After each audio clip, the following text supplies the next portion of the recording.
and it's utterly reliable.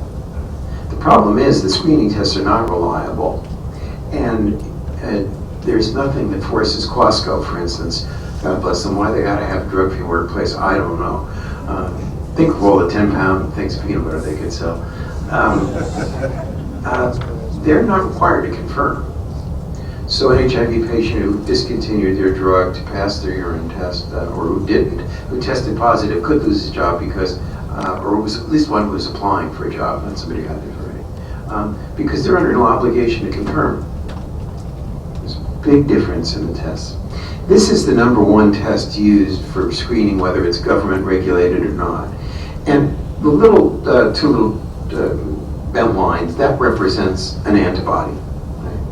And the little orangish dot represents something that looks sort of like the marijuana molecule. And it's connected to an enzyme. And under normal situations, it stays connected to the enzyme. And you don't see anything when you put this in the test machine in the urine. But if the urine contains marijuana or cocaine or whatever the other drugs are, it will knock that orange guy off. The pink guy will knock the orange guy off the enzyme. It'll become activated, and in the emit test, you'll get a color change. If you get the color change, then you take it to another laboratory and you do gas chromatography on it to confirm that the color change is not due to retinivir, is not due to whatever. This brand is coming up. It's very much, I think it stands for kinetic interaction. Jim, do you remember? I don't remember the abbreviation. Kinetic microparticles. Yeah. Chems. Yeah. And same sort of thing again, except this time instead of getting a color change, when the molecule is displaced, you get a precipitate, something that's cloudy looking that a machine can read. And you can see they're both pretty accurate tests. There's not much to choose between the two of them.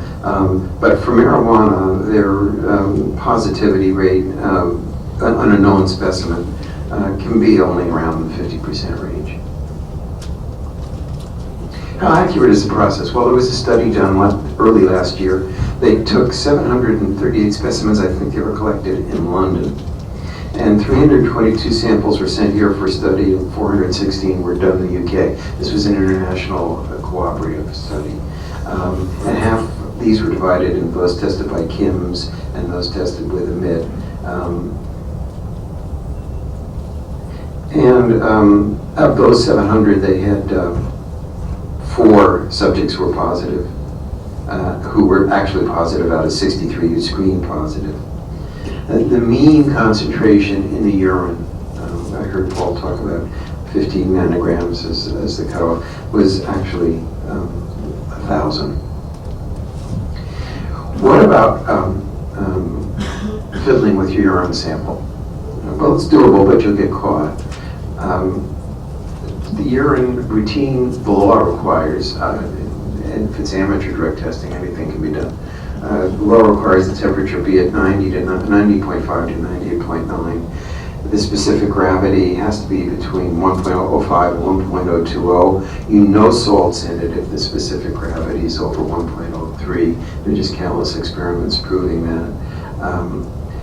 There was a big flap a couple of years ago about stewardesses who were, or air hostesses who were forced to drink a lot of fluid on transatlantic flights, so they got tested afterwards, and they all had very low end. And now the feds require that you compare the specific gravity to the amount of protein which is normally present in the urine, and that eliminates false positives with that. And you can tell when urine has been fluted with tap water with a pretty high degree of confidence. So these are not things you want to try. There are these wonderful products on the internet, Clear or Wizzies, which is potassium nitrate. It would not be picked up on the routine screens, which means an amateur drug testing company like Costco would probably skate because this test costs more money to do. If it's a federally mandated test, you have to screen 4 clear, 4 whizzies, 4 urine luck, which is a different drug, which affects the emit test for all drugs, or for your good old urinate. My favorite personally is the Whizzinator. It always has been. Now, to come to your important issues, the breakdown product of THC was studied in 6 marijuana smokers. Now, what was done is very hard to argue with. This is stuff from Marilyn Eustace's lab. And financial disclosures aside, I am the editor of the forensic series for Humana Press, and Mahmoud Osoli is editing a book. I have a chapter in it, and I get paid. But it's Marilyn and Mahmoud and Ed Cohen. It's every name you've virtually ever heard of in marijuana, and it'll be out in about 2 months. So you may want to look for it. It's just called Marijuana, Brother Ferrand. Mahmoud's got a section on the botany. It's from A to B. I've read the manuscript as the editor. I really think it's a great, useful book. Anyway.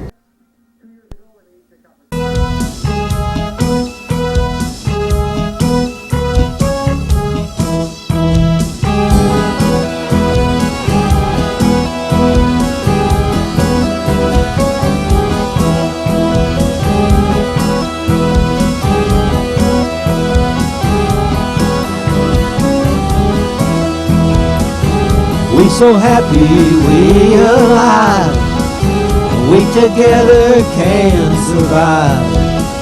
Stop the bullshit, stop the lies, and now's the time to legalize.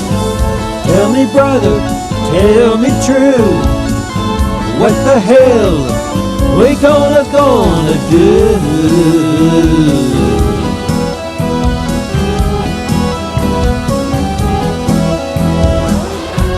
Remember the days we saw purple haze. 1 and 1 is 3. Hey, hey, baby, what you do to me? We so happy, we alive, we together can survive. Mother Nature, heaven sent, don't belong to government. Hey there, sister, what's the plan? Do you really understand?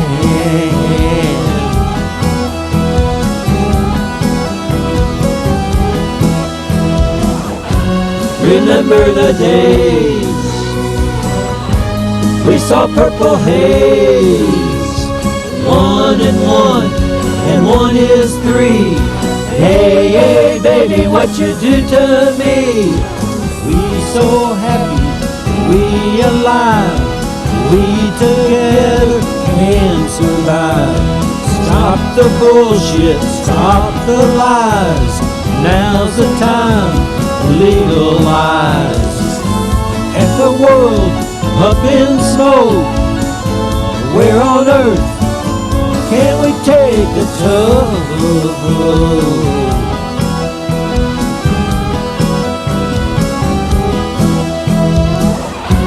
Remember the days we saw purple haze.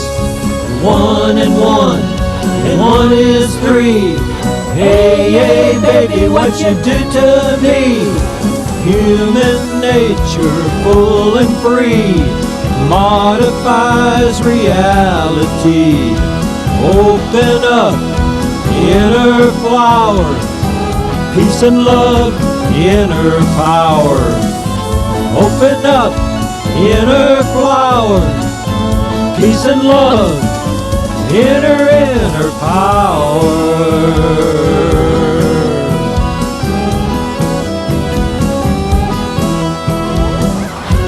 Remember the days we saw purple haze. 1 and 1 is 3. Hey, hey, baby, what you do to me?